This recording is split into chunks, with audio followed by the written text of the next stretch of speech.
आपल्या महाराष्ट्रातून अनेक मुलं युक्रेनमध्ये अडकलेले आहेत।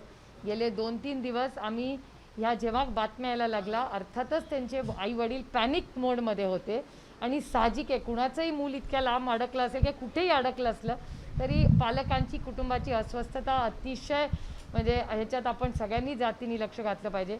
मी माननीय जे फॉरेन मिनिस्टर आहेत त्यांनाही कॉन्टॅक्ट केलेला आहे, मी त्यांना लिस्ट ट्वीट ही केलेली आहे। त्यामुळे MEAच्या आम्ही सगळे एकत्र कॉन्टॅक्टमध्ये आहोत आणि मागेही काळामध्ये कोविडच्या काळामध्ये माननीय जयशंकरजींनी जी मदत केली त्याच्याबद्दल अनेक वेळा मी त्यांचे आभारी ट्विटरवर आणि पार्लमेंटमध्ये मांडलेले आहेत। तेव्हाही आपल्या मिनिस्ट्री ऑफ एक्सटर्नल अफेअर्सनी खूप चांगलं काम केलं होतं। त्याच्यामुळे माझा विश्वास आहे की मिनिस्ट्री ऑफ एक्सटर्नल अफेअर्स आणि माननीय जयशंकरजी ह्याही वेळेत महाराष्ट्रासाठी मदत करतील। पण त्यांना फ्लाइट्स मिळत नाही आजही, त्यामुळे पालक उद्या इंटरनेट जर कट झालं तर मुलांशी संपर्क राहणार। हो अर्थातच त्याच्या सगळ्यासाठी आम्ही सगळे एकजुटीने प्रयत्न करतोय आहे। तिथल्या एम्बसीला कॉन्टॅक्ट करणं आणि बेस्ट म्हणजे माझ्यासाठी सेंटर पॉईंट हा माननीय जयशंकरजी आणि मिनिस्ट्री ऑफ एक्सटर्नल अफेअर्स आहे। आम्ही सगळे त्यांच्या कॉन्टॅक्टमध्ये रेग्युलरली आहोत। ताई फक्त एक प्रश्न, नवाब मलिक यांची तब्येत खराब झाली आहे, त्यांना अचानक जेजे रुग्णालयात ॲडमिट करण्यात आले, काय ही चिंतेची बाब आहे कारण 3 मार्च पण त्यांना कोठडी आहे? नाही मी त्यांच्या मुलींशीही बोललेले आहे।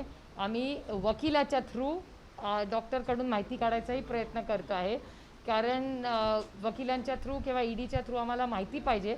आम्हीही सगळे अस्वस्थ आहोत, त्यांच्या मुली आणि आम्ही कॉन्स्टंटली कॉन्टॅक्टमध्ये आहोत आणि आम्ही वकिलांना विनंती केली आहे की आम्हाला काहीतरी त्यांचं जी आरोग्य आहे किंवा काय पोझिशन आहे याची माहिती कृपा करून ही तातडीने कळवावी किंवा टप्प्याटप्प्याने काय प्रोसेस चाललं आहे, काय त्यांना म्हणजे टेस्ट कुठल्या चालल्या आहेत ह्याची आम्हाला कुटुंब म्हणून माहिती द्यावी एवढीच आमची अतिशय विनम्रपणे विनंती आहे। पण आज तुम्ही बोलले यशवंत जाधव यांच्या घरी पण आज जर आपण बघितलं असेल ITची रेड पडली, किरीट सोमय्या असं म्हणतात की ज्या पद्धतीने हे सगळं चालू आहे 12 मंत्र्यांची त्यांना नावं सांगितली आणि ह्यापुढे सगळ्यांचं घोटाळा बाहेर काढणं एका मुली नावं घेत आहेत। आम्हाला याची सवय झालेली आहे, मला काही आश्चर्य वाटत नाही कारण म्हणजे मी पार्लमेंटमध्ये ह्याबद्दल बोलणारच आहे की भाजपच्या लोकांना कुणाच्या घरी रेड होणार आहे हे आधीच कसं कळतं।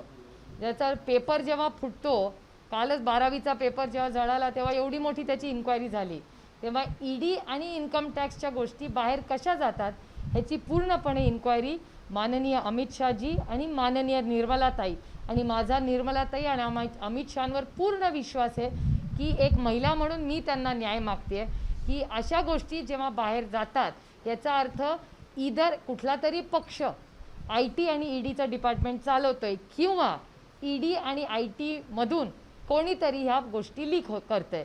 त्याच्यामुळे जेव्हा एखादा पेपर लीक होतो तेव्हा त्याची पूर्ण इन्क्वायरी होते, त्या अधिकाऱ्यांची इन्क्वायरी होते। त्याच्यामुळे माननीय निर्मलाजी आणि माननीय अमित शहांना अतिशय प्रांजळपणे मी मागणी पार्लमेंटमध्ये करणार आहे की हे जे लिकेजेस होतात हे लिकेजेस कसे होतात आणि ह्याची पारदर्शक इन्क्वायरी लागलीच पाहिजे अशी ही माझी मागणी आहे। हिंदी में जानना चाहेंगे, यूक्रेन में कई सारे जो है बच्चे अभी फंसे हुए हैं, लगातार युद्ध बढ़ रहा है और उनके नो फ्लाइंग जोन की वजह से इवैक्यूएशन में काफ़ी ज़्यादा प्रॉब्लम्स आ रही है। इसको लेकर आपने एक लिस्ट जारी किया है, केंद्र सरकार से आपकी बात हुई है, क्या बात हुई है? नहीं, हम MEA के लगातार कांटेक्ट में हैं और हमारी कोशिश रही हमारे सारे सिर्फ महाराष्ट्र के नहीं हमारे देश के सारे बच्चे घर जल्द से जल्द आ जाए। लेकिन जिस तरह से वहाँ पर परिस्थिति है, वहाँ तो फूड खत्म होने पाया है, इंटरनेट कनेक्शन भी जो है वो बंद होने की कोशिश है, तो क्या कहेंगे मतलब केंद्र सरकार से क्या मांग? केंद्र सरकार से यही मांग कर रही है जो मैंने ट्वीट भी किया है कि जल्द से जल्द हमारे सारे बच्चे घर सुरक्षित आ जाए।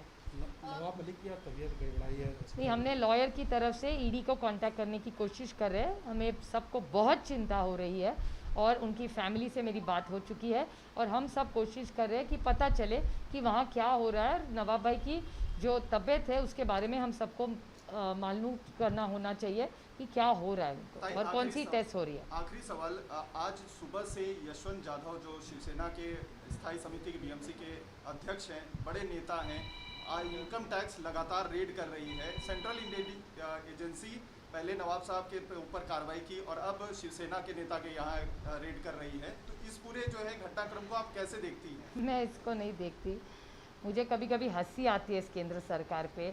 पहले तो धमका देते और जो विरोध में होता है उस पर ही ईडी और इनकम टैक्स चलता है। अगर ये हम सब उनको ज्वाइन कर ले तो ये सारा इनकम टैक्स और ईडी का मामला 2 मिनट में हो जाएगा।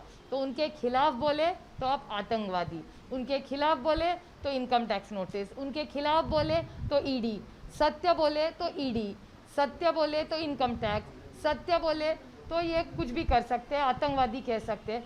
ये केंद्र सरकार को सच सुनना अच्छा नहीं लगता।